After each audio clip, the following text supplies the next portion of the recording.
Tá, vai e volta. Muito bem, estamos de volta com mais um Cartas Vivas Podcast, aqui diretamente dos estúdios psicologicamente bem tratados da Igreja Cartas Vivas. Cá comigo está o missionáriozinho da graça. E aí, como é que você tá? Tô muito bem e feliz que hoje a consulta, pelo menos pra mim, é 0800. Você que pensa. Hoje a gente está recebendo aqui um convidado muito ilustre, que é o Dr. Silas Oliveira, psicólogo, pastor, maratonista, pai, empresário, químico, entre muitas outras coisas. E é um prazer estar recebendo você aqui. Você sabe que a gente tô tentando chamar você aqui há muito tempo, né?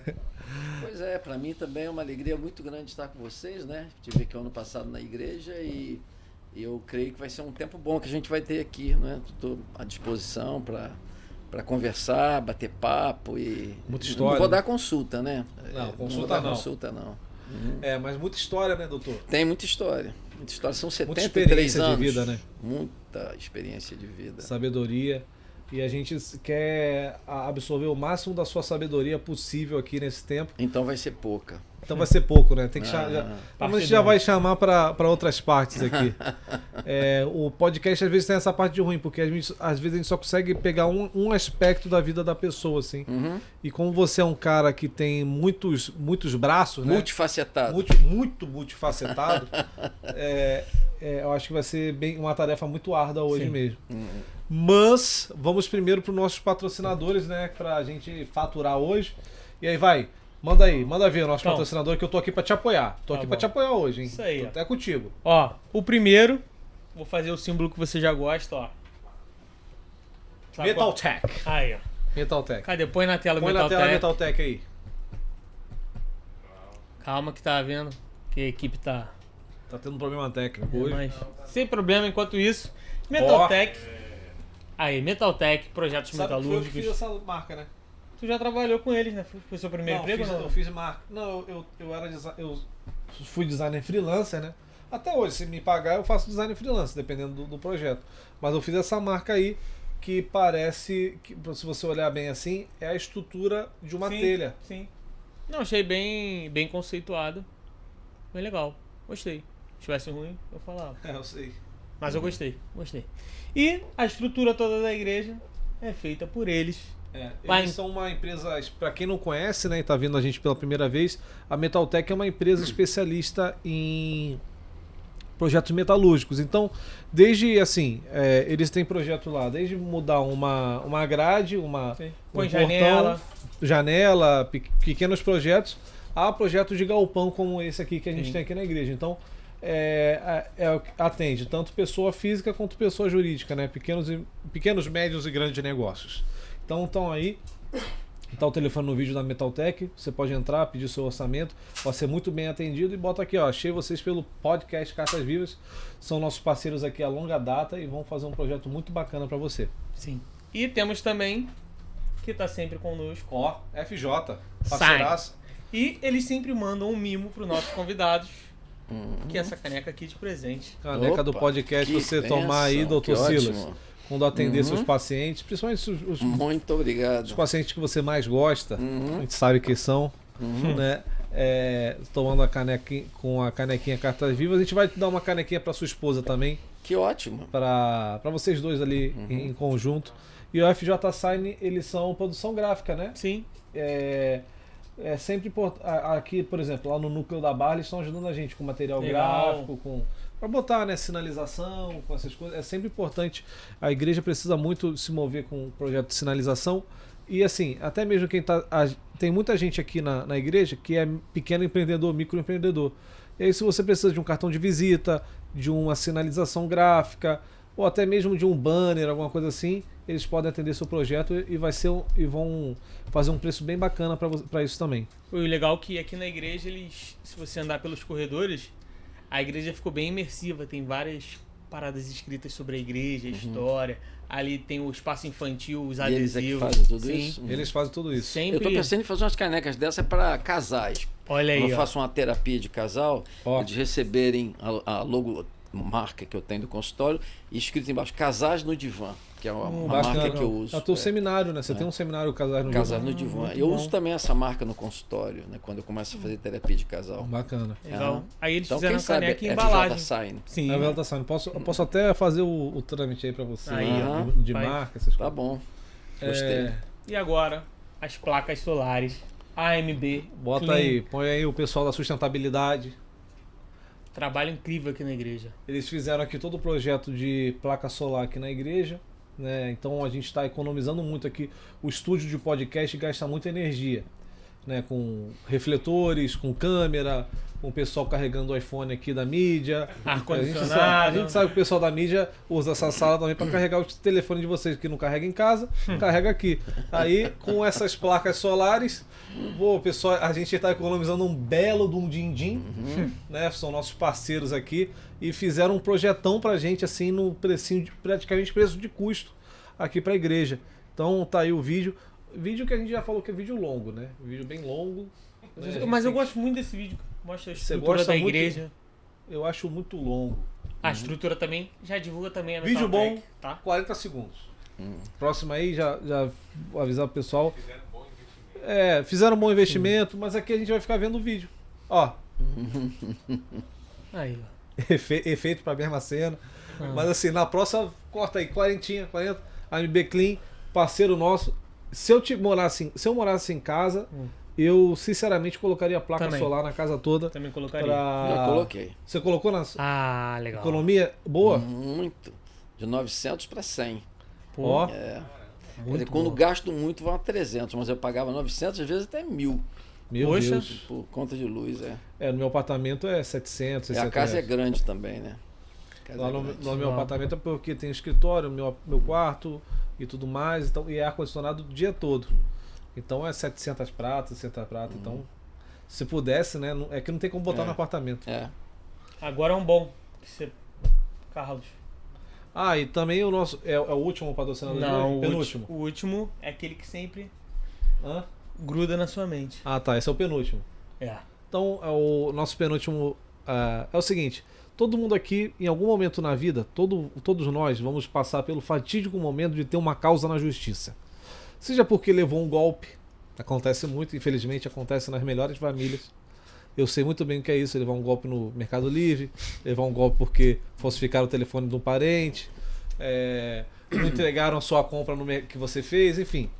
E é uma coisa muito importante é você ter uma assessoria jurídica, ter um bom advogado. É muito difícil você achar um bom advogado hoje em dia. Ou você conhece alguém de longa data, mas se você for procurar no Google, é quase sempre enrolação. A gente está aqui fazendo uma parada bem bacana, que é recomendar quem a gente conhece de muito tempo, que é o seu Carlos. O escritório do Carlos Araújo, que é o seu Carlos e o Carlos Júnior. Eles trabalham com a igreja há muito tempo, fizeram aqui toda a questão da escritura da casa, eles trabalham com direito civil, direito imobiliário, são bem bacanas. Então, o telefone está aqui no vídeo, se você tem alguma causa na justiça, quer processar alguém, quer processar alguma pessoa, não sei. Né? Só não me processa. Ele assiste o vídeo pra gente não ser processado, inclusive. Então, daí o Dr. Carlos Advogado, que é a nossa assessoria jurídica. Todos os patrocinadores aqui, doutor Ciro, são patrocinadores da igreja. É o pessoal que patrocina a igreja e são patrocinadores do podcast. E antes da gente ir para o último patrocinador, já quero deixar claro, se você quer ser um patrocinador do podcast, eu quero te convidar a entrar em contato aqui no telefone do vídeo com o Rodrigo, para o seu negócio, seu business. Muitos patrocinadores, quando começam aqui conosco, começam a ver seu negócio alavancar. A gente tem negócios aqui na região que começaram pequeno Sim. e cresceram muito. Hoje nem fazem tanto patrocínio com a gente, mas vão voltar. Vão voltar, que eu estou convidando vocês a voltar. Então, entre em contato conosco que você vai ver seu negócio crescer com essa mídia que é bem bacana, que é o podcast, né? A gente faz um conteúdo bacana, você pode pegar esse vídeo e divulgar nas suas redes sociais. E é interessante. Agora fala sobre a sua empada favorita. Então, né? O que grude a empadaria do Rodrigo.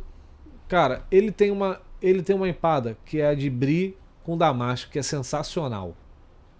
Eu vou te falar um negócio, cara. Eu sou chato com comida. Por isso que eu tô deixando tu falar. Eu já comi muito em restaurante bom. Essa empada, velho, tá num nível assim alto. Aí, ó. Não é qualquer lugar que tu acha uma empada dessa, não. Então, assim, às vezes a gente recomenda, assim, nem todas as comidas aqui a gente gosta 100%. Mas essa que ele faz de brie com damasco é incrível. É muito boa mesmo. Eu gosto, eu comprei uma vez, levei lá pra casa, levei pra parente. A vez que tu botou aqui, botei pra todo mundo, acabou. Então, assim, e não é só esse sabor, ele faz de camarão. A minha favorita é essa. Mas tem de camarão, tem de frango catupiry, tem vários sabores. E é bacana que é o sabor que ele tinha lá do avô dele. Sim. O avô dele era o que Vascão, qual o nome? Vasco Camarão. Ele fazia a empada do Vasco. Então, cara, é muito bom as empadinhas, o sabor muito bom. E assim, a gente tá aqui no último episódio de janeiro, né? Sim. Em fevereiro eles estão começando aqui eles vão começar um lugar físico do Que Grude. E a gente tem certeza que vai ser um sucesso e que lá também vai evangelizar muita gente também, que não vai só ganhar dinheiro não, ele vai evangelizar as pessoas. Né, Rodrigo?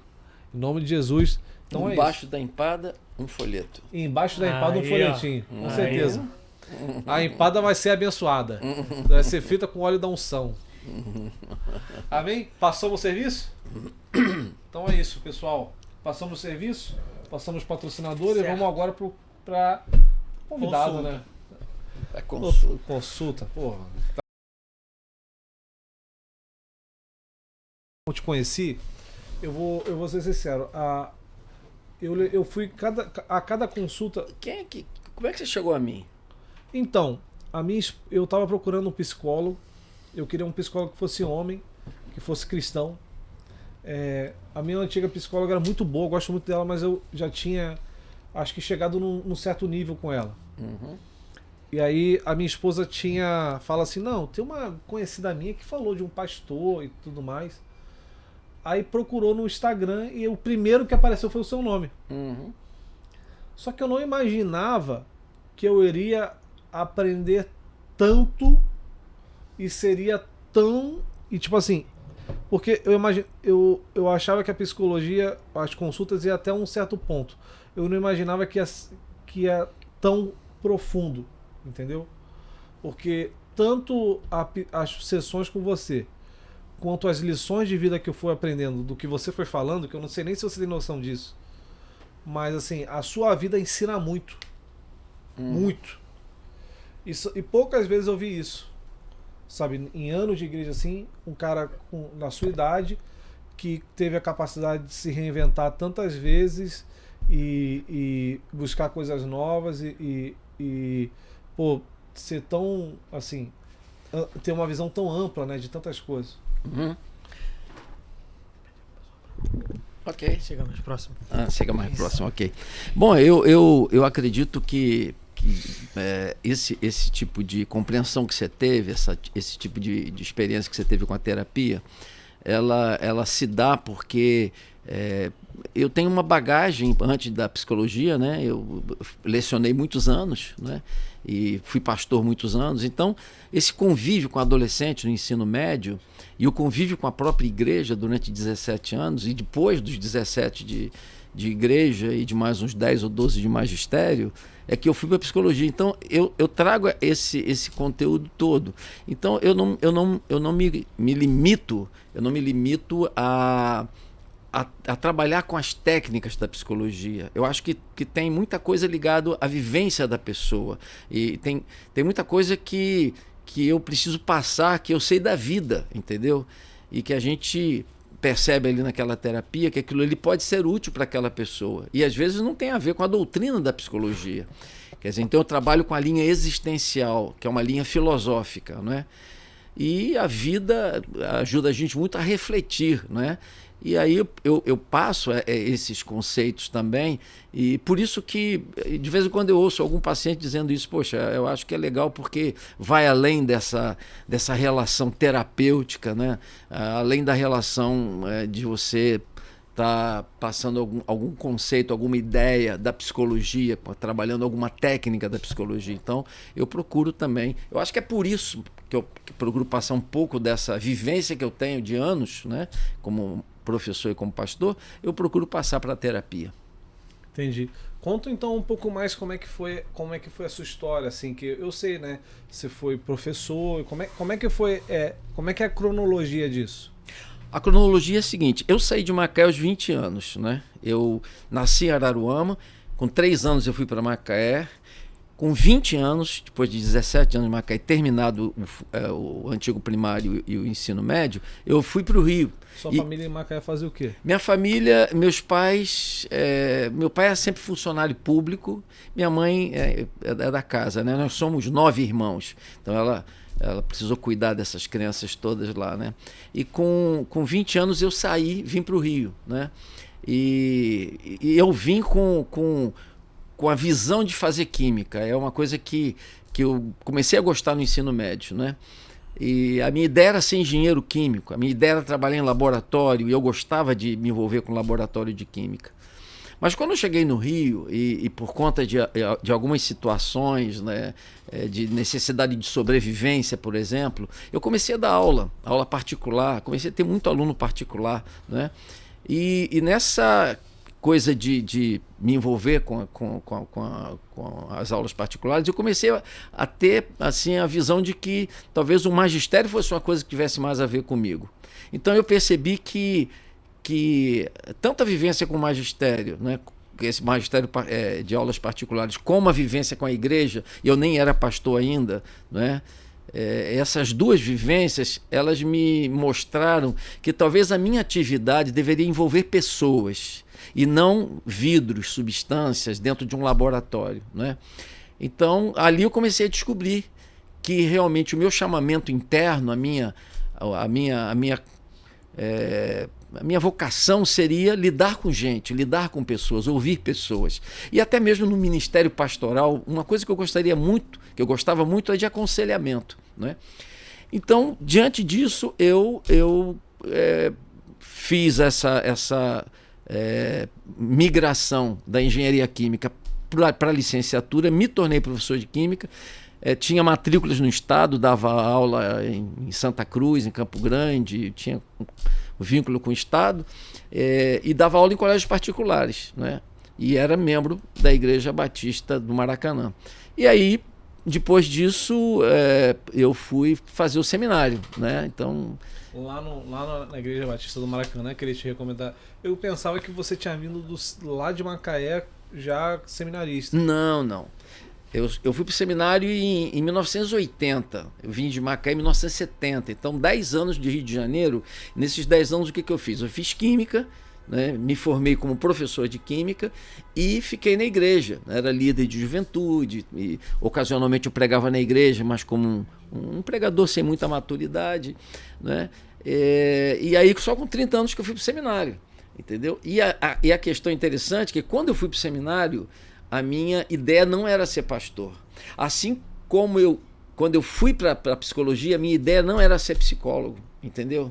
Quer dizer, então a minha ideia não era ser pastor, era o quê? Era ser uma pessoa mais preparada para trabalhar na igreja, para liderar, para pregar ocasionalmente, enfim, eu queria conhecer um pouco mais a Bíblia, a teologia, entendeu? Então, quando eu fiz a entrevista de chamado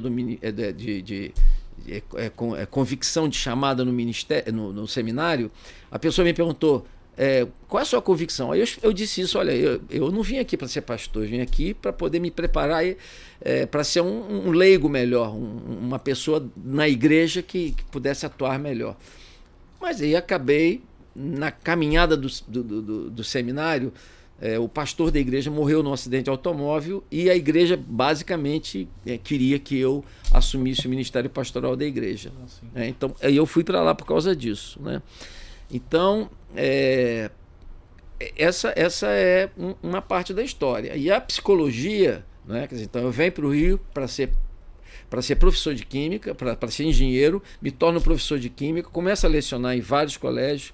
Dentro desse processo, eu vou para o seminário, né, continuo lecionando enquanto estou no seminário, termino o seminário, assumo a Igreja Batista do Maracanã, né, e aí pastoreio lá por 17 anos e, com 17 anos de trabalho, eu entendi que se eu fizesse psicologia, eu seria um pastor melhor, entendeu? Entendi. Da mesma maneira que você pensou em ser um membro melhor exatamente. fazendo teologia, você pensou em ser um pastor melhor fazendo psicologia. Exatamente. Que eu achei que eu ia ter mais ferramentas para trabalhar o aconselhamento, a orientação para as pessoas, né? Usando também o viés psicológico.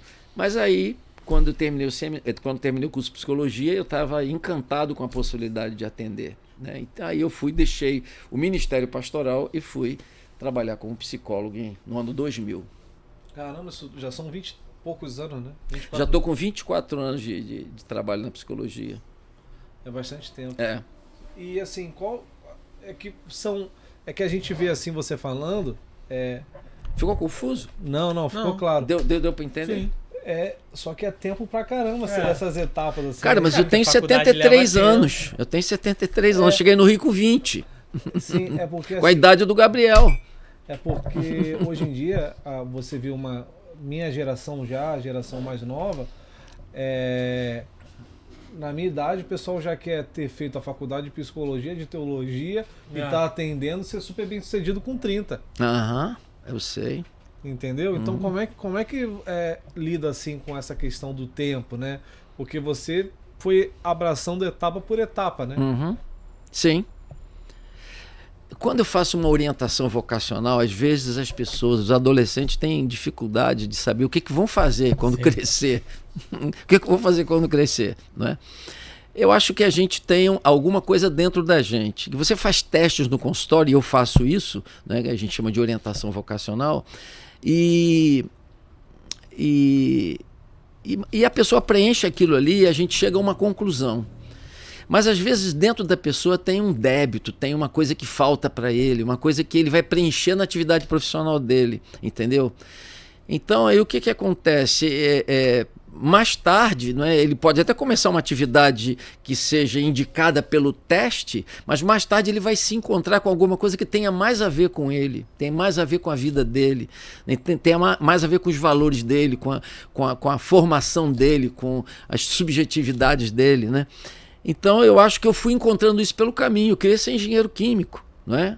Então tem gente que quer ser médico, né? Então eu às vezes atendo paciente no consultório que entraram na faculdade de medicina e estão em crise, entende? Porque não era aquilo ali, mas aquilo foi alguma coisa que apareceu em algum teste ou foi alguma coisa de influência familiar, mas aí a pessoa em algum momento encontra com algo que tem a ver com ela, entendeu?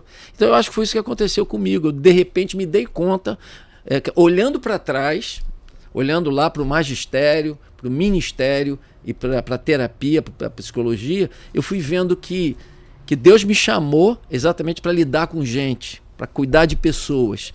Não é? Porque até quando eu era professor, eu cuidava dos adolescentes. Não é? Eu tinha uma relação muito boa com todos os adolescentes, inclusive com adolescentes de escola pública, que geralmente são alunos que têm um pouco mais de dificuldade, os professores têm menos interação do que nas escolas particulares. Mas eu criei muitos vínculos com adolescentes das escolas públicas. Por quê? Porque aquilo é uma coisa que eu gostava. Eu gostava do magistério, entendeu? Quer dizer, eu chegava na sala de aula e antes de começar a aula eu colocava ou uma expressão no quadro, ou um versículo, né?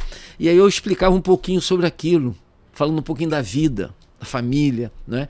E depois dava aula de química. Era muito legal, muito legal.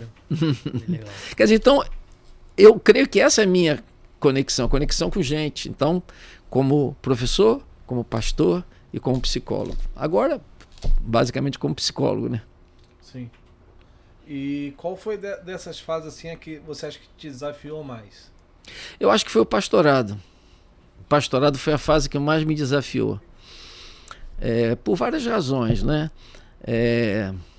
Uma delas é o fato de que você convive com uma comunidade, né, com uma diversidade muito grande, né, muito heterogênea em faixa etária, em questões culturais e econômicas, né? Então, conviver com essa diversidade não é uma coisa fácil, né? outra coisa que eu acho um grande desafio para o pastor é realmente alimentar essa gente tão distinta, tão diversa, né? Quer dizer, ter conteúdo para eles. E isso é uma coisa que me preocupava, né? Então, eu acho que... E essa convivência, né, dessa questão da espiritualidade com outras questões relacionadas à vida, né? Parte financeira e tudo. Então, isso às vezes causa alguns conflitos dentro da comunidade. E o pastor é um administrador desses conflitos, de uma certa forma. Então, esses 17 anos foram muito abençoadores para mim. E eu penso que abençoei muita gente também, né? Mas foram anos de desafio. Tinha filhos pequenos, não é? Então, eu acho que foi dessas 3 fases da minha vida, do magistério, do ministério e da psicologia, eu acho que o pastorado foi a fase mais desafiadora. Sim, exemplo, hoje está muito mais comum ir ao psicólogo do que antigamente. Uhum. Quando você estava exercendo, né, o pastoreio, você, em algum momento você era psicólogo e pastor junto? Nunca fui. Não? Não. Porque eu ia te perguntar se houve muita conflito, porque tem, assim, muitas igrejas têm esse conflito, né, hoje em dia não, mas antigamente tinha, né, que vai o psicólogo falava, é espiritual, mas às vezes não é. Aí eu pensei que você já tava nos dois, tipo, já tava exercendo. Eu deixei o pastorado em 80 e comecei a terapia em 81, entendeu? Então, eu terminei a faculdade de psicologia, fiz uma especialização e aí eu comuniquei à igreja 6 meses antes que ia deixar o pastorado, né? E aí eu comecei a me envolver com a psicologia. Entendi. Não, eu tava com essa dúvida, porque nessa época devia ser muito mais complicado. Né? Mas eu enfrento esse tipo de conflito, porque eu atendo muito paciente evangélico, né? E há muita... coisa de chegar no consultório. O senhor acha, doutor, que isso aí é espiritual ou é emocional, né? Então essa pergunta deve ter direto. Aparece Como muito. Você lida com essa isso é meio complexo, mas veja bem, a minha tese, não é? Semana mesmo eu falei isso para alguém. Aí ela falou assim: "Você acha que isso é espiritual?" Eu falei assim: "Tudo é espiritual. Nós somos seres espirituais. Então, o mundo é um mundo decaído, né? Desde o Éden, né? Então, se a pessoa tem uma dificuldade, uma possessão maligna, por exemplo, é claro que isso é espiritual. Mas se a pessoa tem uma depressão, isso é espiritual também, entendeu? Uma ansiedade é espiritual. Por quê? Porque isso tudo está ligado à fragilidade humana. E a fragilidade humana existe por causa do pecado. Então, eu sempre digo, tudo é espiritual. Agora, dentro do espiritual, a gente também tem um lado emocional, porque a gente considera um ser em 3 dimensões. A dimensão física, né, que é o corpo que a gente habita, né? A dimensão emocional e mental, e principalmente emocional, em que eu me relaciono com o mundo, em que eu tenho contato horizontal, e uma dimensão espiritual em que eu tenho uma visão vertical, né? Então, eu sempre passo para os meus pacientes, inclusive até em mensagens que mando para eles de final de ano, em várias ocasiões do ano, a ideia de que eu creio, não é, que nós somos seres que têm uma necessidade de viver uma transcendência, uma relação com o transcendente, não é? Então, claro que no consultório, na terapia no consultório, eu não trato com essas questões com quem não fala sobre elas. Eu tenho um bom número de pacientes que não têm nenhum contato com o evangelho. Isso não é nenhum problema. A gente faz uma boa terapia. Agora, mesmo com essas pessoas, eu passo a ideia de que eu creio em Deus e eu creio em Jesus, né? E que eu entendo que a espiritualidade faz parte do contexto do equilíbrio humano. Um homem equilibrado precisa ter uma relação com Deus, não é? Mas eu não falo isso com clareza. Mas os meus pacientes vão percebendo isso. Por exemplo, na terça-feira próxima, eu vou estar atendendo uma paciente que pediu para eu levar uma Bíblia para ela ver. Como é que é uma Bíblia, né? Porque ela tem vontade de ler a Bíblia. Agora, de onde é que ela surgiu essa vontade? Exatamente da minha noção de que nós somos seres espirituais, entendeu? Quer dizer, nós temos um lado emocional que adoece, nós temos um lado espiritual também adoecido, né? Algumas vezes, mas a gente não pode desvincular a espiritualidade completamente da vivência humana e da terapia, principalmente. Inclusive, o Gabriel e Gabriel e Daniel, os dois anjos. Eu quando fiz minha tese minha monografia de formação na psicologia, a minha tese foi a psicoterapia e a espiritualidade, entendeu? Ou seja, estudando psicologia, a gente lida com muita gente que não tem nenhuma crença de que realmente a questão da espiritualidade faça a diferença na vida humana, não é? E aí eu escolhi essa tese, não é? E defendi, e foi muito legal, não é? Eu pesquisei para mostrar que desde os primórdios o homem busca uma resposta para a sua necessidade espiritual, entendeu? E às vezes ele vai para o consultório de psicologia, mas ali por trás tem uma necessidade espiritual, não é? E aí o que acontece? Isso é uma coisa que me envolve, né, com essa questão do espiritual e do emocional. Então se me pergunta, é espiritual e emocional? Eu falei assim, tudo é espiritual. Agora, dentro disso existe um componente emocional, né? As nossas emoções, os nossos sentimentos, né? Eles estão conectados com isso também, com a espiritualidade. E assim, sei que tem muita gente que está assistindo e eu creio que todos, independente de qualquer momento, tem que fazer psicólogo e tudo mais, né, ser atendido. Mas se você pudesse dar tipo um conselho de alguém talvez que esteja numa crise interna e não saiba, ou esteja talvez nesse conflito acho que eu tô tendo um ataque espiritual, mas é o meu emocional. Qual conselho você poderia dar para alguém procurar como uma pessoa que pode... Porque hoje, assim, eu vejo as pessoas muito... Como eu sou meio intenso na minha dieta que a gente falou antes, as pessoas estão muito intensas e eu creio que essa geração está muito naquela pegada do todo dia acordar cedo, tomar banho gelado, fazer um exercício, sabe? Seguir esses coaches da vida. E muitas pessoas não estão dando conta disso, estão tendo vários problemas. E tem muitas pessoas que... Como é que eu posso... minha mente tá, eu tô tentando formular a pergunta melhor. Respira, vai dar bom. E eu tô tentando entrar na mente dele. Tentando entender. E quais são os sinais que a pessoa precisa de um psicólogo? Uma terapia. Isso. Assim, os sinais básicos. Pois é, antes de falar dos sinais básicos, deixa eu dizer, todo mundo precisa de terapia. Todo mundo precisa de terapia. Entendeu? Por quê? Porque nós somos seres adoentados emocionalmente. E por que somos adoentados emocionalmente? Porque nós temos origem em famílias adoentadas, que têm origem em outras famílias adoentadas.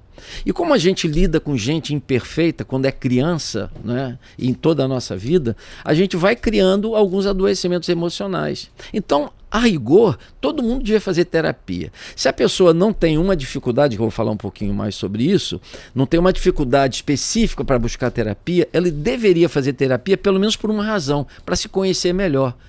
Porque se a gente se conhece melhor, sabe melhor quem nós somos, nós vamos viver melhor a vida. Vamos nos relacionar melhor, vamos decidir melhor a nossa vida, vamos fazer melhores escolhas a partir do autoconhecimento. Então a terapia ajuda a pessoa a se conhecer. Então todo mundo devia fazer terapia. Agora, a terapia é cara, né? Então nem todo mundo pode fazer terapia. Além disso, existe um preconceito em relação à terapia. Ainda existe, apesar do que você disse no início, que hoje tem muita gente fazendo terapia, né? Mas ainda existe preconceito, né? Tem gente até que chega no consultório e fica com dificuldade de sair do consultório e encontrar outra pessoa na sala de espera, fica constrangido. Né? Eu já tive caso de gente que sai antes da terapia para não encontrar com o próximo e chega depois para não encontrar com o que está saindo. Né? É porque tem preconceito com a terapia, vão achar que as pessoas vão julgar que ele tem um problema muito sério, que está louco, enfim. Então, essa questão toda faz com que as pessoas, o dinheiro, o preconceito, a falta de compreensão do que seja a psicologia, tudo isso leva as pessoas a não fazerem terapia. Agora, quais são os sinais para uma pessoa fazer terapia? Evidentemente que hoje as pessoas procuram o consultório por razões bem específicas. Primeiro, crise de ansiedade, né? Outra, depressão. Outra, dificuldade de relacionamento, que tem a ver com as questões emocionais, né? Então, basicamente, a gente imagina que uma pessoa deve procurar terapia quando a vida dele está dificultada de alguma forma, seja no nível profissional, seja no nível relacional, no nível familiar, não é? No casamento, não é? Ou seja, na sua questão consigo próprio, não é? Nas suas relações consigo mesmo, né? Quer dizer, então, quando a pessoa tem essas crises, aí ele tem que procurar uma terapia, aí ele precisa de uma terapia, entendeu? Mas essas são as questões que mais aparecem no consultório. Ansiedade, depressão, problema de autoestima, de pouco autoconhecimento, né? Então isso tudo dificulta muito o vivenciar das pessoas, o viver das pessoas. E aí o que acontece? As pessoas procuram ajuda. Acho que ano passado, uns meses atrás, a gente teve um grande pastor na internet falando contra a questão da terapia, né? Uhum. Falando sobre a questão entre até onde vai o aconselhamento pastoral e onde começa a terapia. Como é que você vê essa questão? Porque existem linhas hoje na igreja que são contra a terapia e acho que tudo tem que ser tratado em relação de aconselhamento pastoral. E hoje também tem crente que também tudo é com terapeuta, não procuram seus pastores para determinados tipos de aconselhamento. Como é que você vê essa linha? Até onde o pastor vai? Até onde o psicólogo vai? Como é que você vê isso? Eu tenho um estudo e uma mensagem que eu prego em algumas igrejas, que é o púlpito e o divã. O que é do púlpito e o que é do divã. Bem interessante, né? Então o que acontece? Tem gente que realmente não crê no trabalho da psicologia. Tem até linhas teológicas no Brasil, até seminários, né, que desaconselham a psicologia. Por dizer que a psicologia é uma ciência que não tem embasamento científico, entendeu? Que é mais especulativo, né? E a gente sabe que existem hoje muitas doutrinas, né, que alicerçam o trabalho de um psicólogo, né? Mas tem outras pessoas que acham que o trabalho do psicólogo é perigoso, né? E eles jamais procurariam um psicólogo porque tem preocupações de que o psicólogo possa trabalhar com a mente dele, né, e com as emoções dele, manipulando isso, né? Eu te falei que no próprio curso de psicologia eu enfrentei algumas dificuldades porque eu já era pastor, né, quando eu estava fazendo psicologia. Como é que conta pode contar aqui? Contar o quê? Essas dificuldades. A dificuldade era o seguinte: primeiro é que eu tive um certo isolamento por várias razões. Uma delas é que eu era o mais velho da turma. Eu entrei na UFRJ com meninos e meninas de 19 anos que acabaram de passar no vestibular. E eu estava ali fazendo a minha terceira faculdade, já com 46 anos. Né? Então, o dia que eu entrei na sala, todo mundo sentou pensando que eu era o professor. Né? Caramba.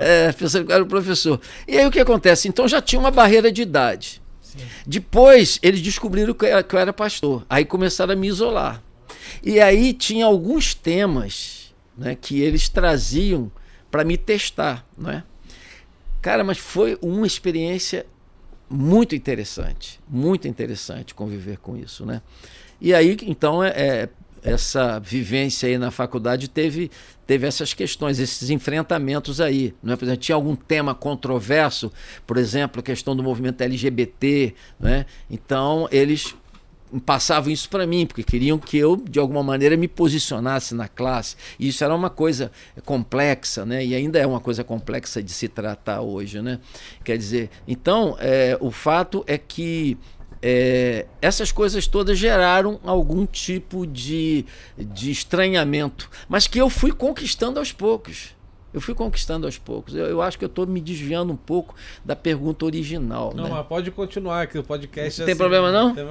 Não, porque o que acontece é o seguinte, eu me lembro, por exemplo, que eles iam fazer, minha turma de garoto de Zona Sul, pessoal fazendo psicologia, aquele encantamento com a faculdade e tal, eles iam fazer um encontro da turma e não me chamaram. Todos iam participar, mas não vieram falar comigo. E aí eu fiquei extraindo aquilo, fui procurar, e aí um aluno disse assim, cara, a gente vai chamar você para ir no encontro, você é pastor, cara, você vai lá no encontro da turma, vai rolar bebida e não sei o que e tal. Eu falei assim, quem disse para vocês que eu não iria? Quem falou que eu não iria? E aí eles, não, você vai? Eu falei, vou, então tem que dar um dinheiro. Eu falei, não tem problema, então vamos dividir aí, o churrasco, sei lá o quê. E aí eu fui, cara.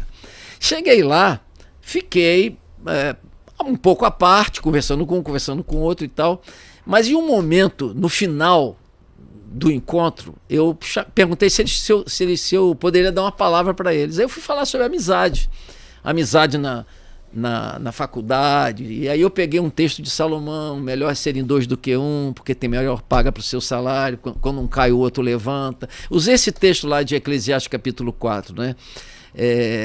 E aí o que acontece? Aí, rapaz, a partir dali quebrou um gelo entre nós. A ponto de que às vezes eles ligavam para mim pedindo que eu orasse pelo pai de um deles, que eu fosse a algum lugar, porque um colega nosso de turma teve um câncer, e aí me chamaram para ir lá fazer uma oração por ele. Eu fui lá na casa dele com outros colegas de turma. Então aí começaram a me ver de uma maneira diferente, que eu não ia fazer proselitismo lá dentro da sala de aula, que eu não ia querer converter ninguém lá, eu queria só viver com eles e passar a minha experiência de vida e de fé para eles, de uma maneira natural, né? Então, por isso, essa vivência com a faculdade foi bem interessante. Aí eu tive vários casos, o cara marcar um encontro comigo em algum lugar, um colega meu da sala, depois de quebrar esse gelo, e ele queria conversar, chorar por causa de uma situação vivida na família, queria ajuda. Então, foi assim, um desafio muito grande romper isso. Sim. E conviver com isso. Mas foi legal.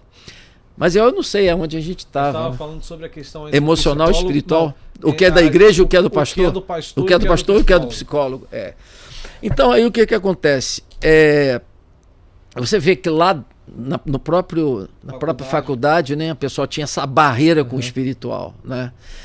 Então aí o que tem?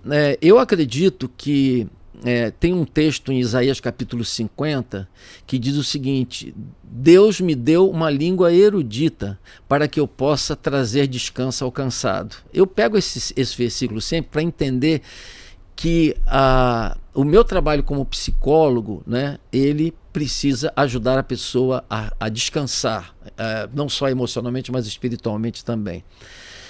Eu acho que o pastor, ele aconselha, o psicólogo não aconselha. O psicólogo ajuda a pessoa a pensar, não é? O pastor usa uma base bíblica, não é? Se alguém chega no consultório para mim e diz assim, pastor, se alguém chega e diz, doutor, eu vi Deus ontem, não é? Eu tive um contato com Deus ontem. Se alguém disser isso para mim no consultório, mesmo sendo eu uma pessoa com uma base religiosa, espiritual e cristã, eu vou procurar aprofundar isso aí, não é? Quer dizer, se o cara estiver num gabinete pastoral, não é? Talvez ele seja valorizado como alguém que teve uma visão de Deus, que teve uma revelação, entendeu? Que teve um contato de perto com Deus. Por quê? Porque o pastor usa aquilo que é o arcabouço dele, que é a Bíblia, e a experiência com a Bíblia, não é? Eu no consultório não uso isso, não é? Então se a pessoa diz assim, pastor, doutor, ontem Deus falou comigo, eu vou procurar avançar um pouco nessa compreensão. Como é que foi isso? O que ele falou? Entende? E aí eu vou chegar a uma de duas conclusões. Ou ele realmente teve uma experiência espiritual, ou ele está com algum problema mental e emocional, não é? Quer dizer, então, eu como psicólogo posso avaliar isso, né? Muitas vezes o pastor tem essa dificuldade. Então, quando alguém tem uma dificuldade e está dentro da igreja, né? Eu vou para um psicólogo ou vou para o pastor? Né? Eu acho que ele vai primeiro para o pastor. Agora, o pastor, com sabedoria, vai perceber que ali talvez tenha alguma coisa que precise de uma ajuda psicológica. Certo? Sim. Uhum. Então, eu acho que é difícil uma pessoa escolher por si só se vai no psicólogo, se vai no pastor. Não é? Sim. Eu já orientei pessoas a procurar o pastor. Entende? Por quê? Porque essa é uma questão espiritual, eu não posso resolver isso para você. Não é? Essa é uma questão bíblica. Não é? Então, procura o seu pastor. Né? E o pastor diz, procura um psicólogo. Quer dizer, eu acho que a pessoa em si, ela não tem condição de avaliar, eu estou precisando do pastor. Não estou precisando é do psicólogo. Não é? Agora, o problema é que às vezes tem pastores que têm barreira com a terapia. Não é? Tem barreira com a psicoterapia. Né? E tem psicoterapeutas, psicólogos que têm barreira com a fé, pastor. Com o cristão, com o cristianismo. Então eu acho que quando a pessoa realmente tem um problema dentro da igreja e ele quer saber se é espiritual ou emocional, eu acho que primeiro ele tem que procurar o pastor dele. E o pastor dele deveria, se é uma questão emocional, de um lado, mas o psicólogo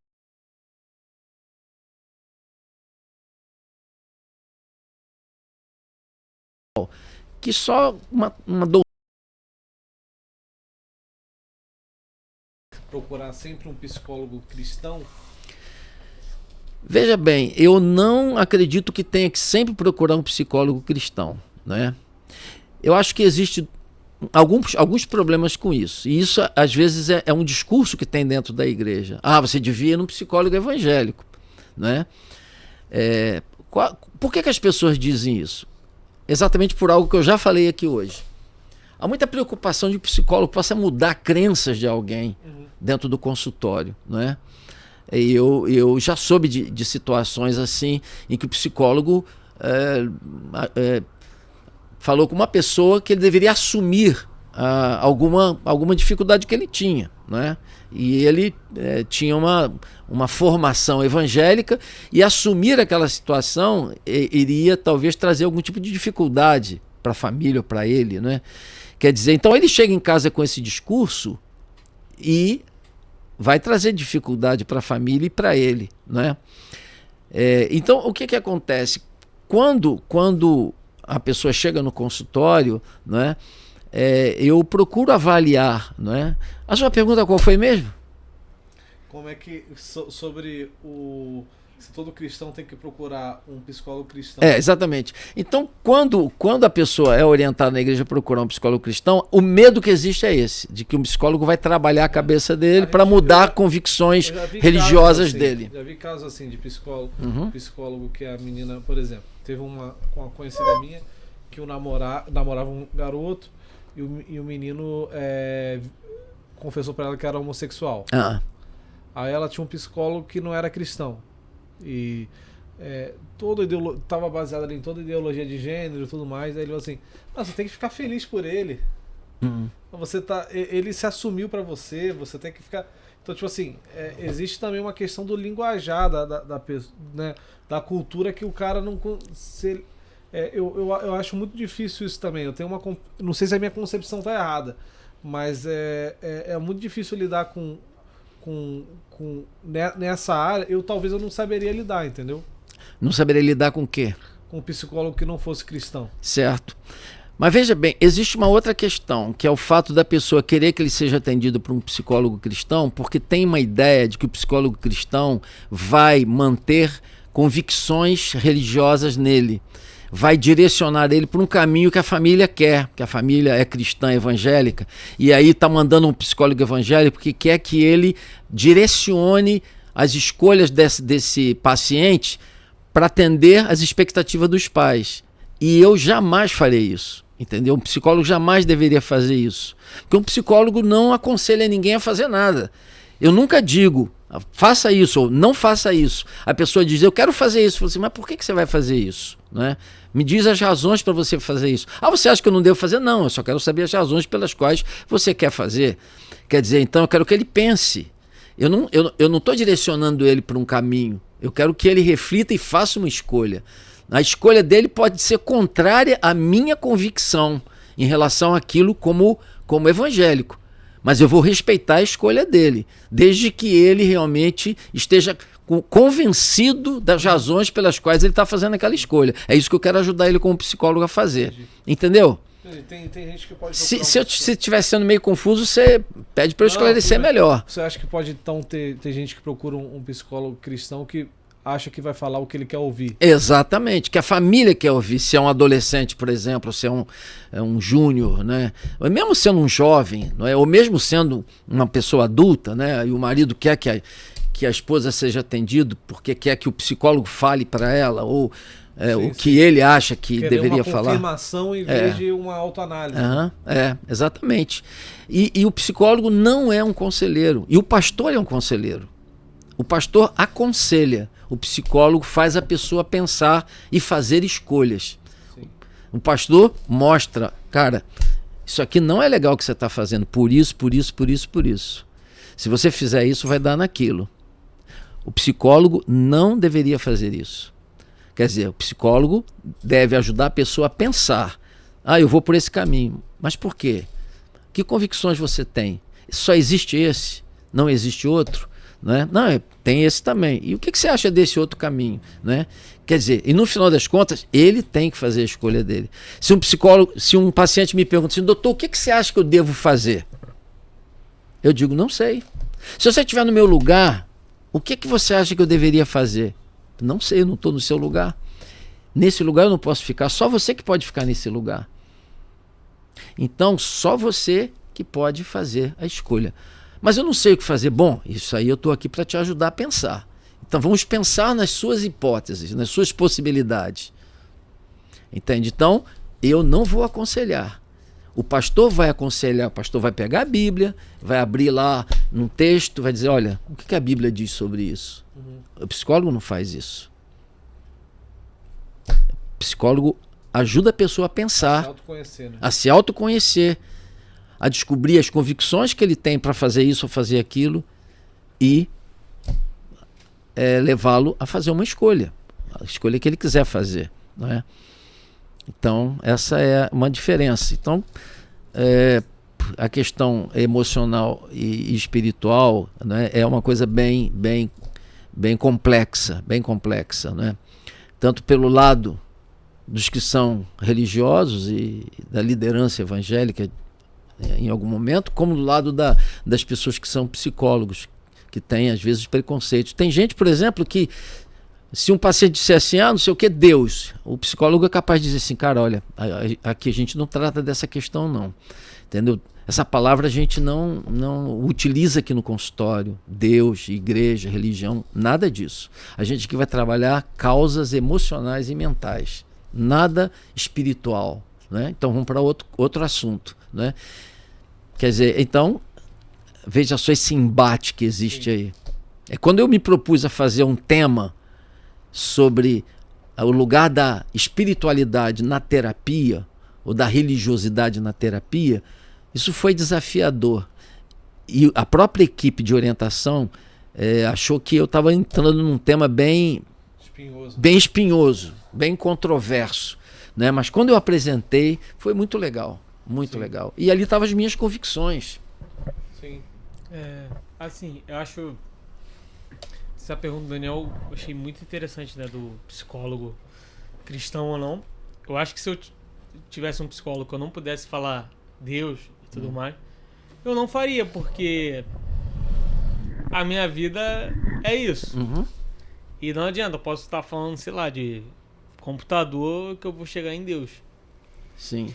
E eu acho que se eu tivesse, né, a minha psicóloga e ela, aqui eu não posso falar de Deus, eu acho que eu simplesmente mudaria, porque se eu não puder falar, eu nunca vou ser eu, sabe?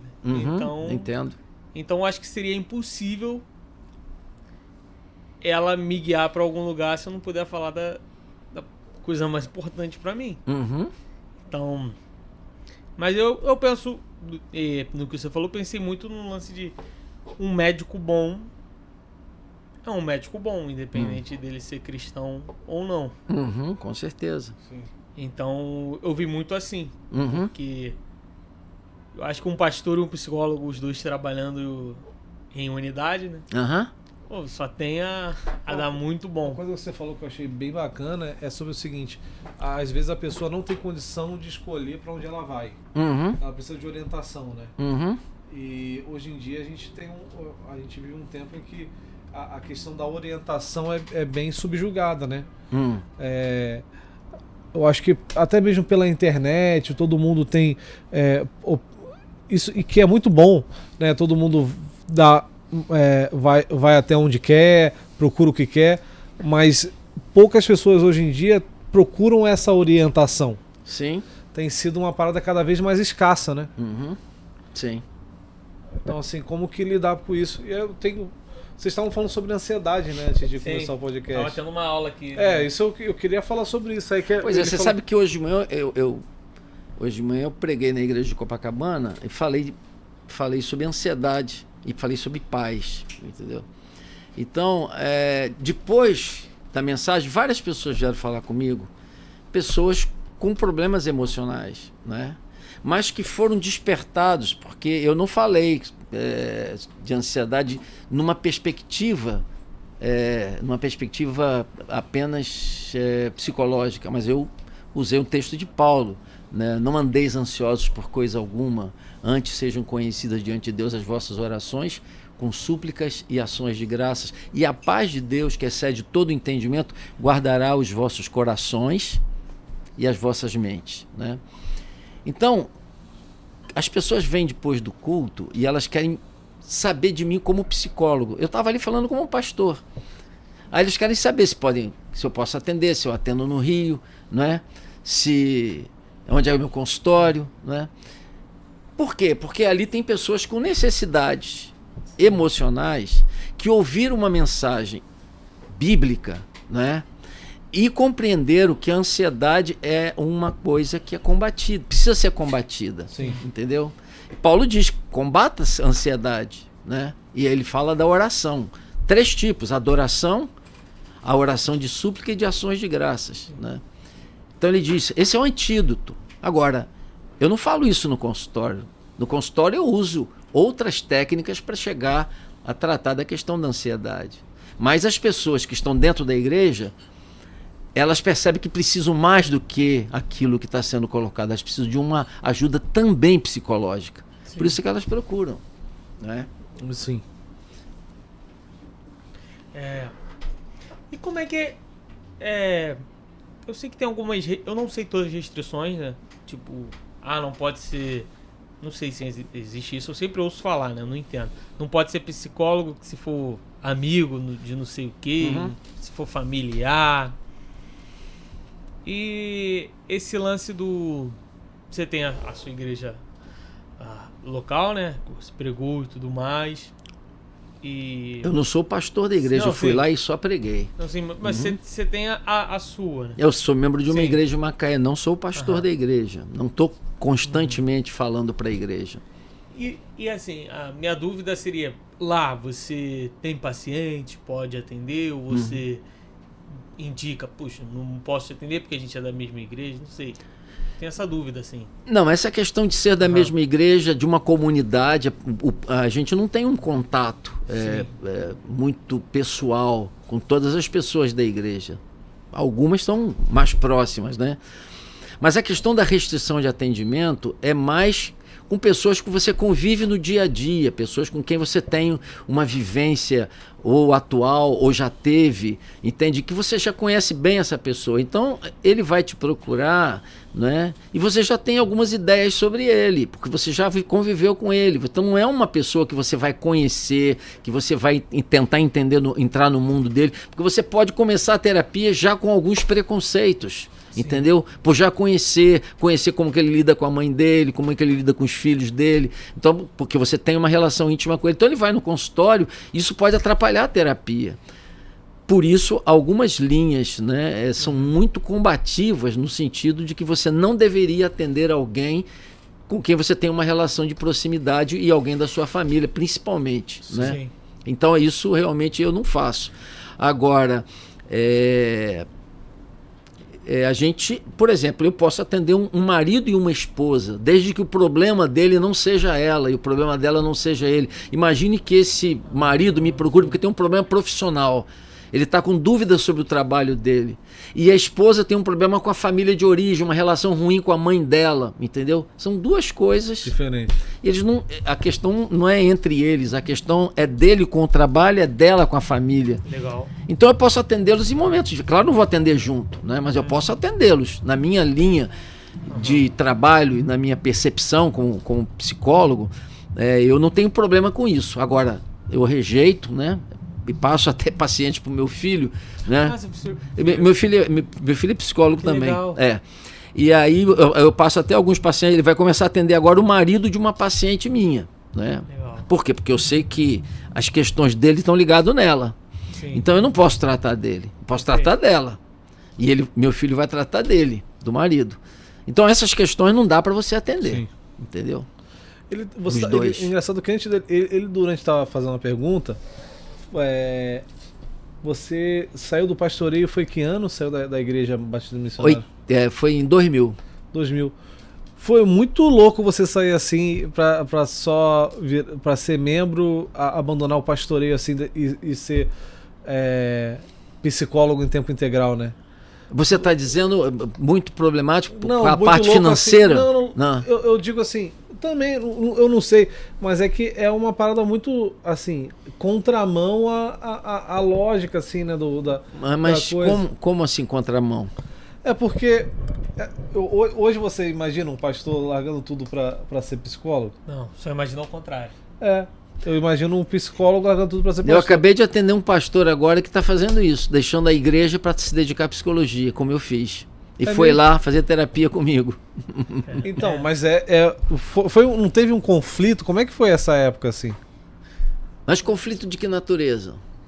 Não, no geral, Silas. Pô, se teve algum aí... Não, veja só. Um problema que eu tive, porque assim que eu me formei em psicologia, os membros da igreja em que eu era pastor começaram a querer que eu os atendesse, eu atendesse alguém da família, 0800. Quer dizer, então difícil, eu acabei de montar um consultório. Aliás, foi bem interessante, porque a mesma professora que foi a minha orientadora na minha monografia, rapaz, eu tenho experiências muito, muito legais com isso.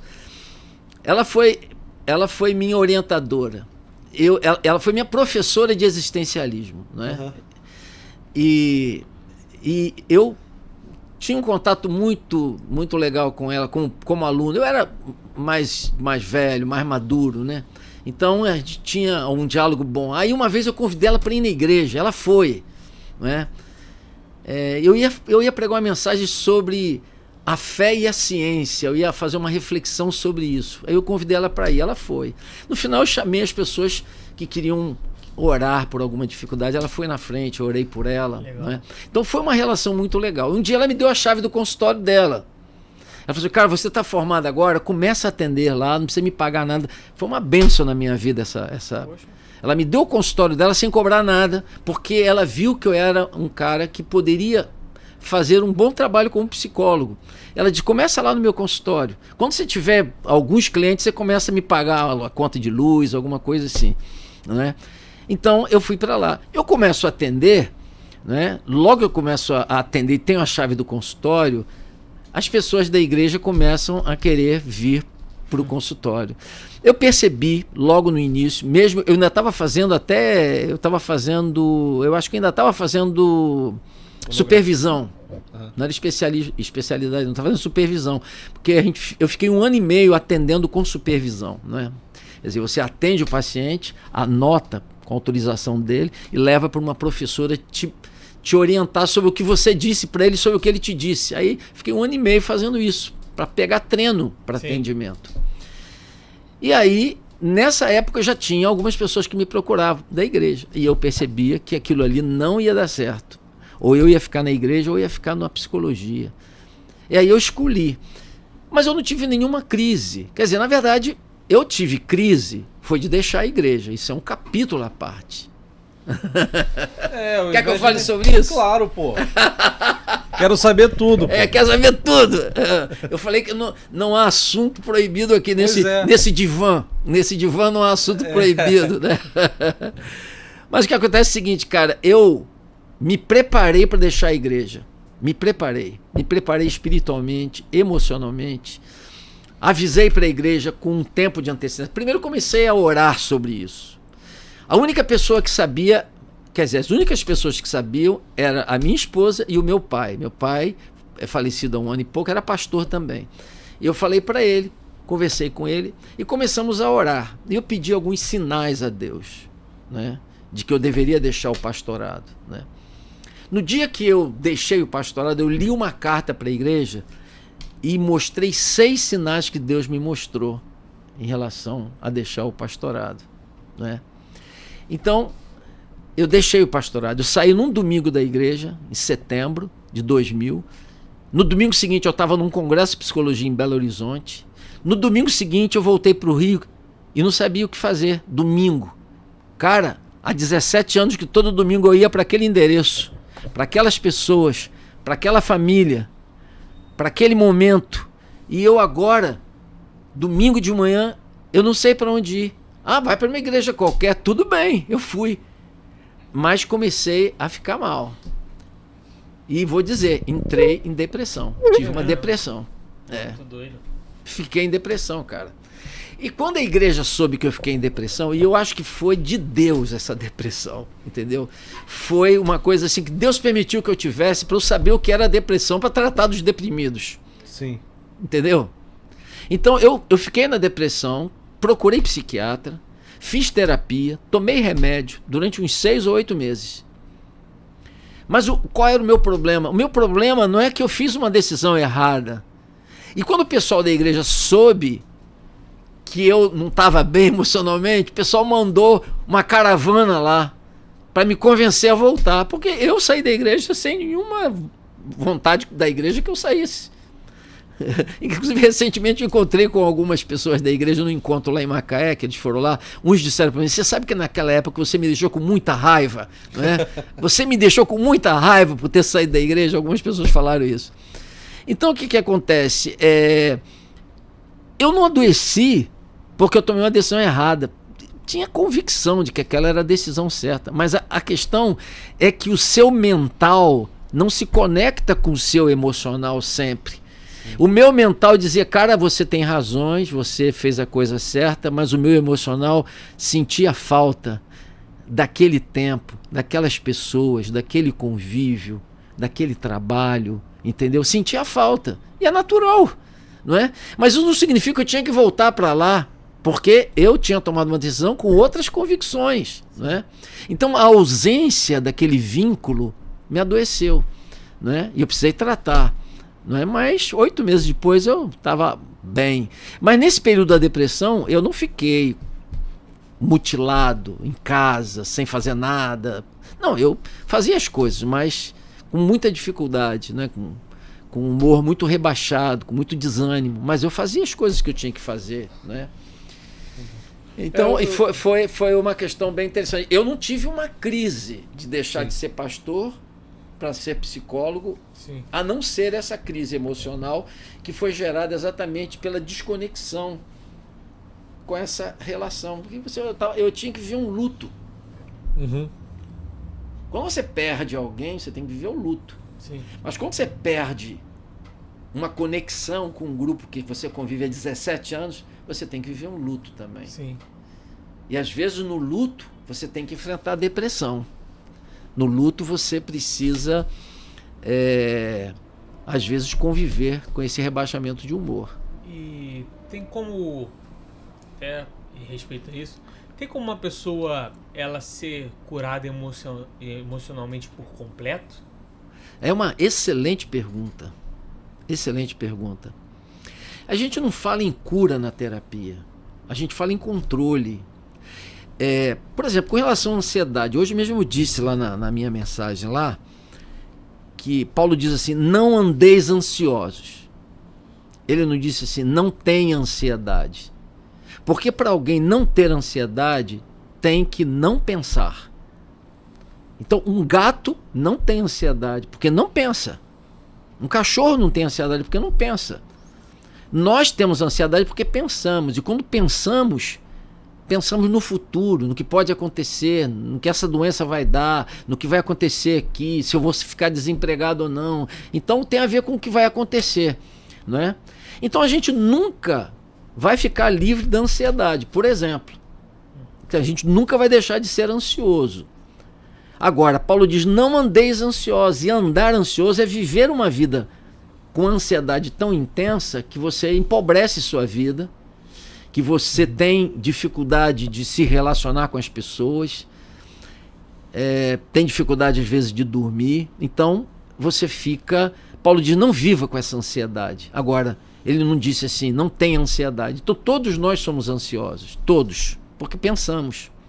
Então ninguém vai ficar curado da ansiedade, no sentido da presença da ansiedade. Agora, a pessoa precisa ser tratada para ficar em equilíbrio e não deixar que a ansiedade faça ele ter que mudar de trabalho toda hora. Entendeu? Porque esse trabalho aqui está me deixando ansioso, está me estressando, então eu vou ter que sair daqui, vou para ali, aí vou sair daquele, vou para o outro. Quer dizer, então a gente vai ajudar essa pessoa a lidar com essa relação com as circunstâncias que fazem ele ficar ansioso. Vamos deixar ele em equilíbrio, mas a ansiedade sempre vai existir. Tem gente que tem depressão sempre, né? Ou seja, uma pessoa que tem uma depressão que a gente chama de endógena, que é uma depressão que vem de longe, vem da família, vem da história de vida que ele tem. A minha depressão, por exemplo, não foi endógena, foi uma depressão exógena, porque ela foi relacionada a um fato específico. Se a pessoa perde uma pessoa querida, pode ficar depressivo, mas é um fato específico. Agora, tem gente que tem um jeito depressivo, tem gente que tem uma fala depressiva, tem gente que vem de uma família depressiva, que vem de uma criação com depressão, de anos de depressão. E é muito difícil a pessoa se desconectar disso completamente. Então, tem cura para ela, não tem controle. Pode ser através de terapia, através de remédio. Então, a gente, na psicoterapia, a gente evita usar a palavra cura. Embora terapia signifique cura, né? Mas, do ponto de vista da psicologia, a gente tem dificuldade de considerar que uma pessoa fica curada 100% como fica curada de uma crise renal. Só para dar crédito, a pergunta foi do Renatão. Legal. Que ele me mandou aqui. Legal. O renascido. É legal você falar isso assim, porque na terapia contigo uma coisa que eu percebi é o seguinte, era uma terapia de muita reflexão, né? Às vezes chegava assim e falava assim, não, é que meu pai, não sei o que, da igreja, ele, mas e aí? O que você vai fazer com isso? A igreja, seu pai é o pastor da igreja mesmo, o que você vai fazer com isso? E é bacana isso, até que você estava falando agora, que tô ansioso aqui no meu lugar, vou mudar de trabalho, vou mudar de vida, vou mudar de não sei o que.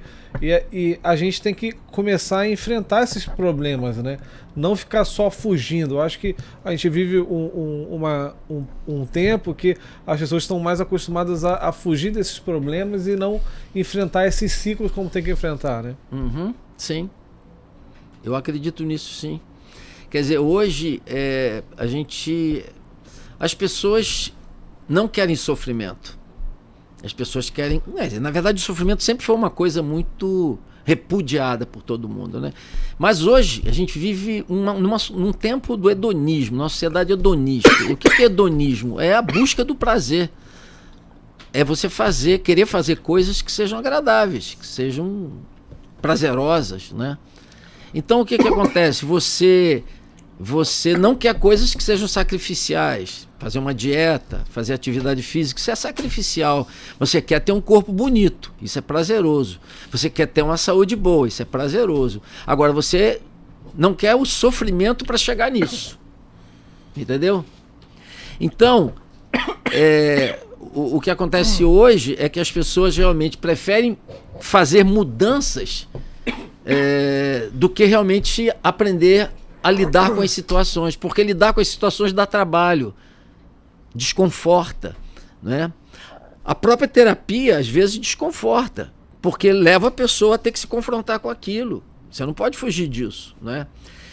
Então, a gente vive num tempo, Daniel, exatamente isso, né? A gente vive numa sociedade hedonista e as pessoas têm muita dificuldade de enfrentar o sofrimento, de lutar, de abrir mão do que é prazeroso, entendeu? A gente quer a gratificação imediata. Mas a gratificação, ela sempre deve ser fruto da virtude. A virtude é você realmente buscar agora o que é difícil, o que é trabalhoso, o que é muitas vezes sacrificial para encontrar o prazer definitivo lá na frente. Isso é a virtude. É diferente do vício. O vício é o prazer imediato e o sofrimento depois. Sim. Você está falando dessa questão da virtude, a gente já podia entrar já no assunto do Silas maratonista, né? Como é que foi essa... Já tinha passado já era psicólogo, já tinha tido uma série de experiências. Você também foi empresário, né? Foi. Você tem uma escola, pô, uma mega experiência de vida. Como é que foi essa questão da corrida? Bom, a minha família, meu pai e o lado do meu pai é cardiopata, né? Então, eu, desde muito cedo, comecei a me preocupar com a minha velhice, né? Então, eu realmente comecei a pensar no que eu poderia fazer para viver uma velhice mais saudável. Quando eu tinha 59 anos, eu achei que 60 anos era um ponto de virada da minha vida. Era um ponto que eu tinha que fazer alguma coisa para tentar ter uma velhice, né? A partir dali, né? Geralmente se imagina que a partir de 60 se entra na terceira idade. Entendi. Né? Então eu comecei a pensar que eu deveria considerar uma mudança de vida. Então, com 59 anos, eu procurei um médico, né? E aí comecei a cuidar da parte da alimentação. E aí ele me disse logo, você tem que fazer atividade física também, né?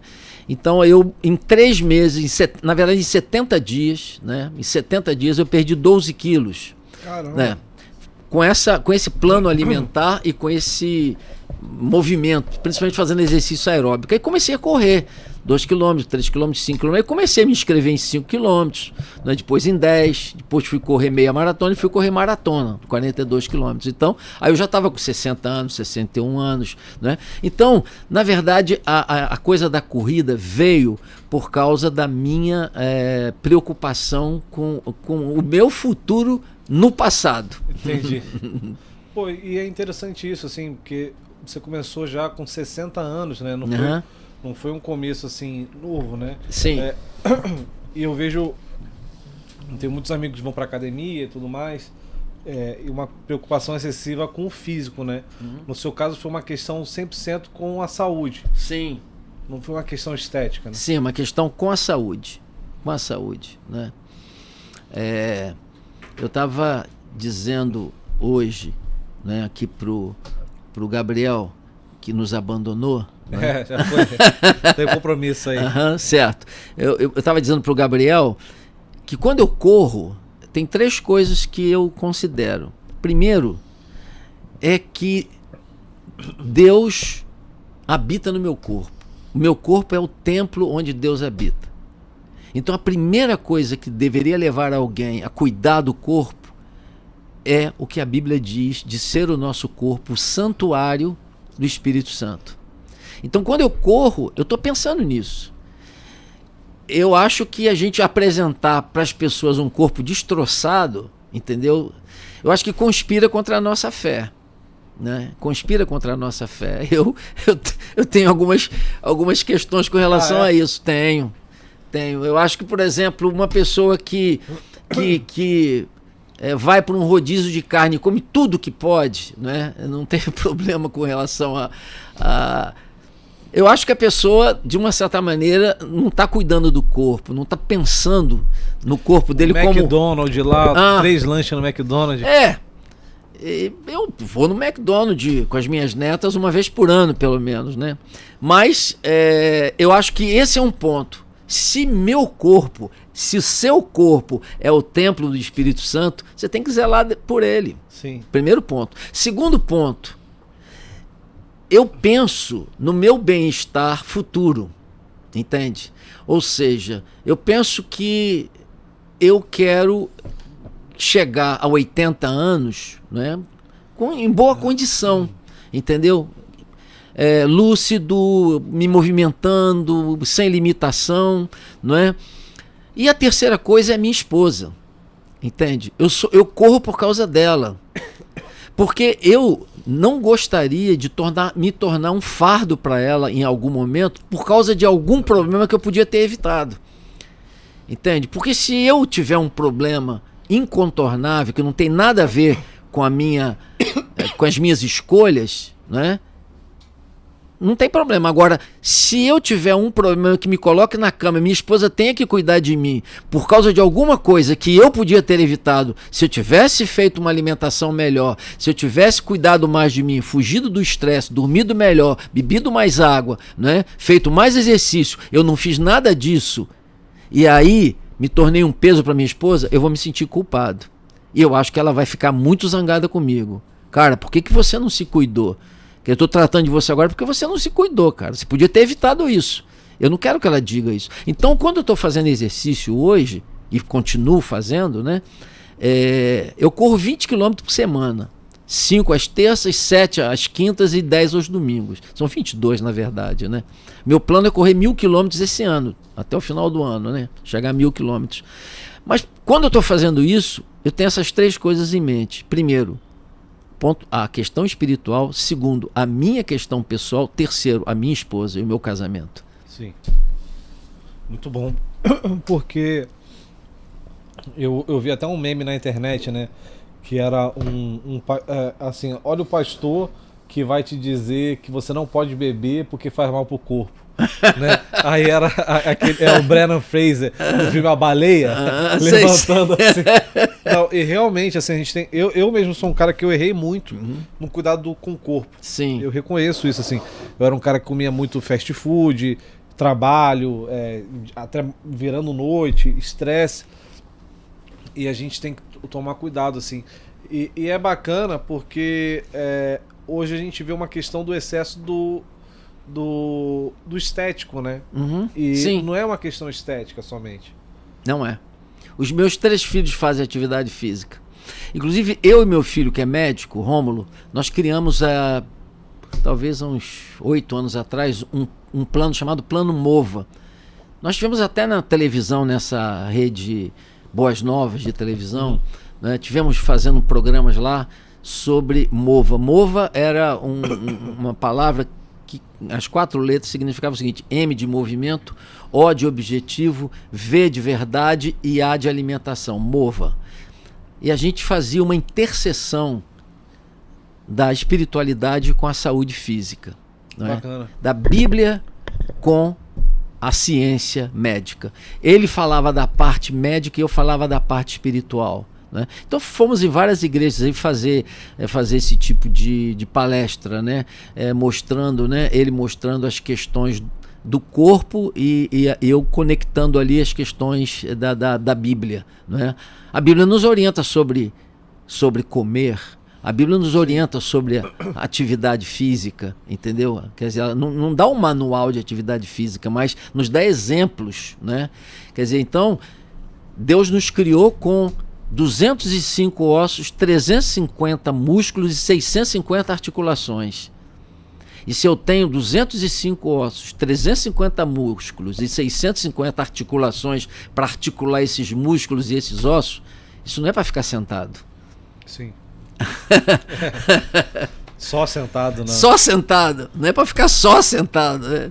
Sedentariamente. Sim. Então, Deus nos criou, Deus nos desenhou. Ele pegou uma prancheta e falou assim: vou desenhar uma pessoa para se movimentar, para correr, para pular, para trepar, não é para subir numa árvore, para correr de um animal, entendeu? Então, ele nos criou para o movimento. Então, o sedentarismo é uma afronta à criação de Deus. Sim, é verdade.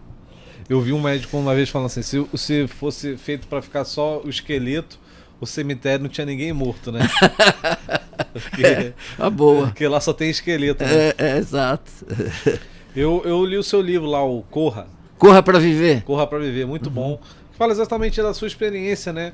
Com a corrida e tudo mais. É muito bom, desperta muito essa questão, né? Da necessidade do cuidado, assim, né? E lá eu faço conexões com a espiritualidade, né? Sim, e é muito bom. O pessoal vai mandar as perguntas? Vai mandar a pergunta aqui pra mim? Tem mais pergunta? Eu só recebi uma. Eu já fez? Vai mandar mais? Cuidado, hein?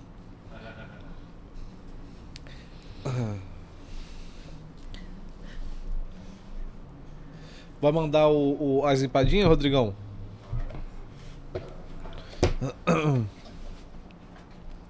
A Tainara tá perguntando aqui, como que a sua esposa reagiu a essa mudança de pastor a psicólogo? Pois é, rapaz. É uma coisa que a gente trabalhou muito em casa, em família, né? Quer dizer, a minha esposa era muito dedicada ao trabalho pastoral. Eu até digo que quando eu saí da igreja, a igreja sentiu mais falta dela do que de mim. Porque ela era muito integrada, né? Hoje lá na igreja que eu fui pregar, tinha algumas pessoas antigas lá que souberam, foram lá. Gente que conhece a minha, ela. Então, ela fica cercada pelas pessoas, que ela é muito benquista.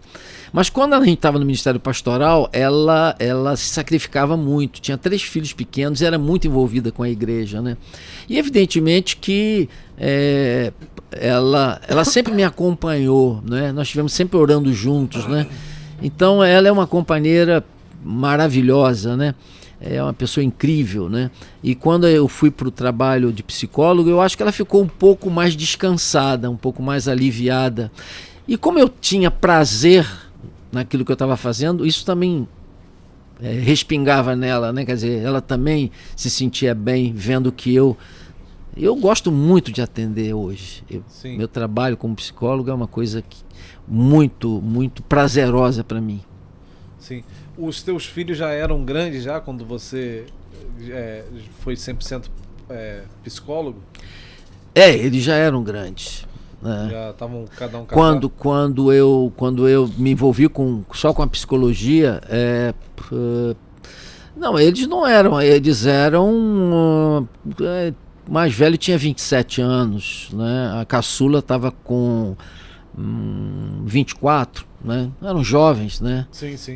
O mais velho já era casado, né? Nessa ocasião. Entendi. Não, eu pergunto assim por conta dessa transição, né? De família, todo mundo ali. Eles estavam juntos com você na igreja? Estavam. Né? Pra essa mudança, né? Todo mundo junto ali. Isso aí realmente causou algum tipo de dispersão dentro da família, né? Cada um foi para um lado, né? Entendi. Em termos de igreja, né? Quer dizer, então, quando eu fui para a igreja de Copacabana, meu filho estava nos Estados Unidos, meu filho mais velho. Minha filha estava morando em Macaé, sozinha. E meu filho, o Rômulo, estava fazendo medicina, estava terminando, já era médico, eu acho, né? Quando eu deixei o pastorado, em 1980, não, ele não era médico ainda, ele era estudante, né? Mas quando eu saí da igreja, eu não podia continuar na igreja como membro. Seria difícil, né? Difícil. Então, eles também saíram, né? Então, foram para igreja diferente. O Rômulo foi para Copacabana, a Aulinha já estava em Macaé e o Rômulo e o Rodrigo estavam nos Estados Unidos, né? Então, ele se congregava lá com a igreja brasileira em Orlando. Bacana. Essa questão de criação de filho também é um desafio à parte, né? Sim, sem dúvida. Como é que, assim, você como psicólogo, quais conselhos, assim, você dá, assim, para criação de filho, criação de cidadãos, né? Pessoas confiantes, eficientes, que não tenham tanto, que não herdem tantos os traumas dos pais, assim, né? Como é que você aconselha, assim, os pais a criarem seus filhos? Pois é, cara, isso é uma coisa complicada. É fácil fazer para os outros, né? Mas para a gente em casa não é uma coisa tão fácil, não, né? Quer dizer, meus filhos todos têm filhos, né? Uhum. Então, de vez em quando eu dou alguma dica para eles, mas eu tenho um filho que é psicólogo também, né? Mas o que eu acho é que eles aprenderam muito comigo, como pai, né? E eles começaram e conseguiram fazer um filtro, né? Eu acho que eles são melhores pais do que eu fui pai deles. Entende? Por quê? Porque eles perceberam o que de bom que eles podiam tirar do meu trabalho paterno com eles, né? E eliminaram algumas coisas que eu não fiz bem, né? Se eu fosse pai hoje, com a idade que eu tenho, né? Hoje eu tenho uma cabeça que eu seria um pai maravilhoso de criança. Mas hoje eu tenho uma cabeça muito legal, mas não tem criança.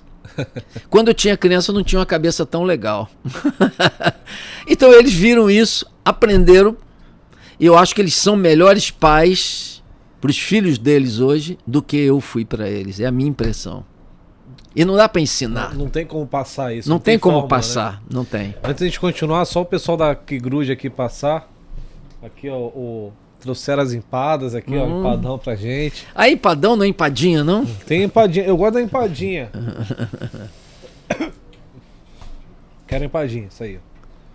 Eu gosto da empadinha, essa aqui que é a boa, de brie com damasco. Ah, brie com damasco. Rapaz, eu me encantei e essa propaganda sua foi bem convincente. Eu tô quase mudando a minha carreira também pra ser só locutor. É.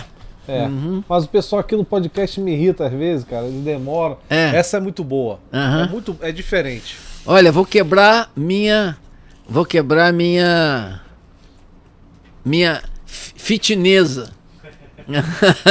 Essa vale a pena. Vou quebrar minha dieta. Na verdade, eu acho que dieta não é uma palavra legal. Porque tudo é dieta, né? Dieta, quando você come determinadas coisas, é uma dieta. Quando você deixa de comer, é uma dieta também.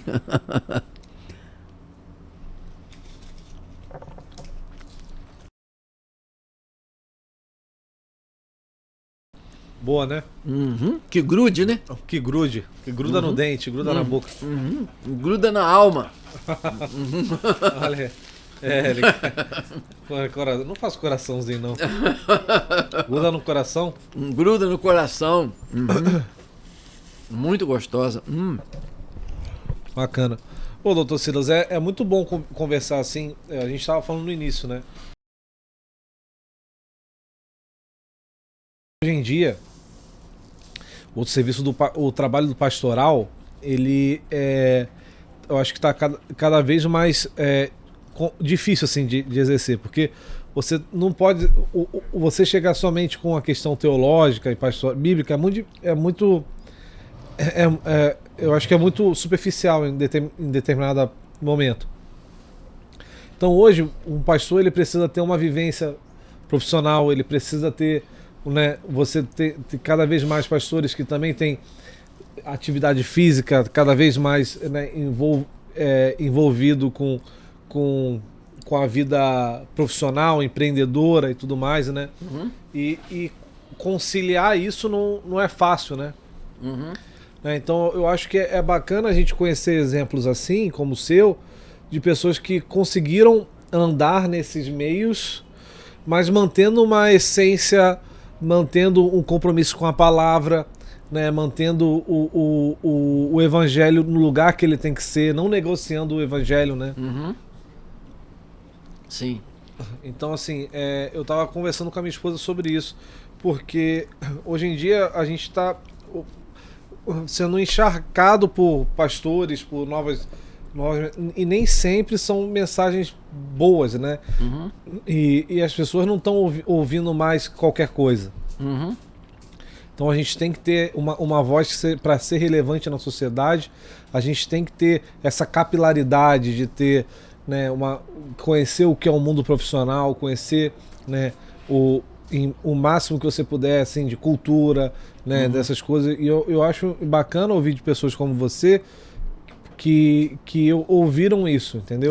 Que sabem lidar com isso, né? Sim. Porque tem muita gente que às vezes é limitado no seu ministério por não ter essa capilaridade, né? Eu sempre pensei que o pastor é alguém muito exigido, entendeu? E que muitas vezes ele ficava muito restrito, né? Apesar de ter um grau de exigência grande no entorno dele, mas ele ficava muito muito limitado, né? Nos estudos dele, na visão dele, não é? Então eu sempre achei que o pastor devia realmente fazer, ter vivência com outras áreas, não é? Enquanto ele está pastoreando, conhecer um pouco o que é essa parte da psicologia, da filosofia, sem fazer uma faculdade, mas ler sobre isso, entende? Quer dizer, porque você é muito demandado. No mundo moderno, você é muito demandado. Sim. Em todas essas áreas. Né? Então você precisa. Não é só a questão, mas eu leio a Bíblia, não é? Quer dizer, quando eu era pastor, eu tinha um plano de ler 25 livros por ano. Não é? Às vezes eu conseguia, nesses anos que eu fui pastor, às vezes eu não conseguia. Mas eu me sentia assim, muito, muito desafiado a conhecer temas para poder trabalhar com as pessoas, a ciência, o cosmo, não é? A biologia, entende? A própria psicologia. Eu no seminário eu gostava muito da disciplina de aconselhamento, né? A disciplina de ministério pastoral, né? Então eu realmente acho que a gente precisa fazer uma incursão nisso. Li muito sobre aconselhamento, né? Foi por isso que eu fui para fazer psicologia, porque eu achei que aquilo seria uma ferramenta maravilhosa para o meu trabalho pastoral. Sim. Né? Você falou do seminário também, você também foi professor lá no Seminário do Sul. Fui professor. Como é que foi essa experiência? Cara, foi uma experiência maravilhosa, né? Eu acho que eu fiquei lá uns 7 ou 8 anos. Quando eu fiz teologia no Seminário do Sul, eu fiz mestrado na área de história. Então aí eu lecionei lá, no seminário eu lecionei história do cristianismo, né? Durante alguns anos, né? Eu parei porque eu fui para os Estados Unidos em 97. Eu fiquei um ano nos Estados Unidos, né? Em 1997. Mas eu de 91, 92 até 97, eu lecionei história do cristianismo no Seminário do Sul. E lecionei no IBER, que era uma instituição que preparava meninas, moças, né? Para trabalho na igreja, para educação religiosa, para música, não é? E eu lecionava lá também. Eles tinham uma instituição de ensino ali na Rua Uruguai. Então eu trabalhei esses anos todos com essa área. E eu tenho alguns pastores. O pastor da minha igreja foi meu aluno, onde eu sou membro hoje. É mesmo? Foi meu aluno no seminário. Porque assim, o Seminário do Sul é um seminário de muita história, né? Então assim, professor lá, a gente vê assim, um professor do Seminário do Sul já é um cara muito catedrático, né? Mas nem tanto, né? Não, é sim. É sim. Inclusive, eu não sabia que você tinha sido professor de Química. Eu achava que você era professor de História. Não, eu fui professor de Química durante talvez uns 12 anos, né? Uns 12 anos por aí. Bacana. Silas, eu queria te agradecer então por hoje, pelo podcast, muito bacana. Pois é, rapaz, é a primeira vez que eu participo de um podcast. E eu, às vezes, quando eu sou questionado, ou perguntado, indagado de alguma coisa, eu tenho muita dificuldade de ficar na mesma linha. Às vezes eu saio, entendeu? O podcast é um ambiente bacana que você pode ir para qualquer linha, que a gente está aqui para isso. Pois é, cara, eu até ia dizer isso, olha, se eu sair da pergunta, me traga de volta, porque eu não estou fugindo, não. Não, e a gente sempre fala, né, que aqui não é um lugar de uma entrevista, não são perguntas, aqui é assim, para você contar a sua história. A gente vai aqui só quando surgir um ponto específico, a gente faz uma pergunta específica. Foi legal. Mas foi muito bacana. A gente quer depois já marcar de novo, talvez venha você e o Rômulo aqui para falar sobre o método de vocês, seria bacana, né? A gente na verdade não seguiu muito adiante, porque em 2015 eu fui para Macaé, né? E a gente ficou com mais dificuldade a gente se encontrava para ir na igreja, para ir na televisão, para ir em rádio, porque isso aí numa época andou se projetando. Hoje, inclusive, lá na igreja, a pessoa diz assim, poxa, aquele plano Mova deixou muitos resultados bons aqui. Pessoas que até hoje mantêm uma vida saudável. Que bacana. Por conta daquilo que a gente ministrou, porque a gente armava uma equipe, levava a gente para ferir pressão, entendeu? Levava dentista para falar da saúde bucal, levava, meu filho falava da parte psicológica, o outro falava da parte médica, eu falava da parte espiritual, a gente levava enfermeira, a gente tinha gente que media a pressão, fazia a questão do IMC para saber a massa corporal de cada um, e a gente criava um plano para as pessoas. Caramba, que bacana. Era legal, cara. Isso é muito bacana mesmo. Legal. Pô, eu queria te agradecer mais uma vez por hoje.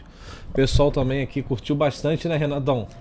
O episódio é muito Eu não sei, eles ficaram tão quietos que eu não sei se eles realmente... que acontece o seguinte, normalmente, o que acontece? Quando o episódio não é bom, eles esvaziam tudo, fica só um e tá todo mundo lanchando lá fora. Ah, é? Mas como ficou todo mundo aqui, é porque tá bacana. Então tá bom. Ficou todo mundo aqui. Tá, esse é um bom sinal. Então, um bom sinal. Bom sinal, tá não ótimo. Saiu ninguém, não caiu nada, é porque ficou bom. Eu agradeço muito o seu convite para estar aqui, o convite da igreja, do seu pai, do pastor Alexandre, e realmente essa experiência foi muito legal para mim também. Foi falar da minha vida, de coisas que Deus tem feito através de mim e em mim, é sempre algo... muito fascinante para mim, muito prazeroso. Para mim é sempre bom estar com você também. Tá bom. Então é isso, meus amados, até a próxima e fiquem com Deus. Um beijo a todos. Já segue a gente aí, já acompanha, compartilha esse vídeo e um abraço. Um abraço para vocês. Tchau. Tchau.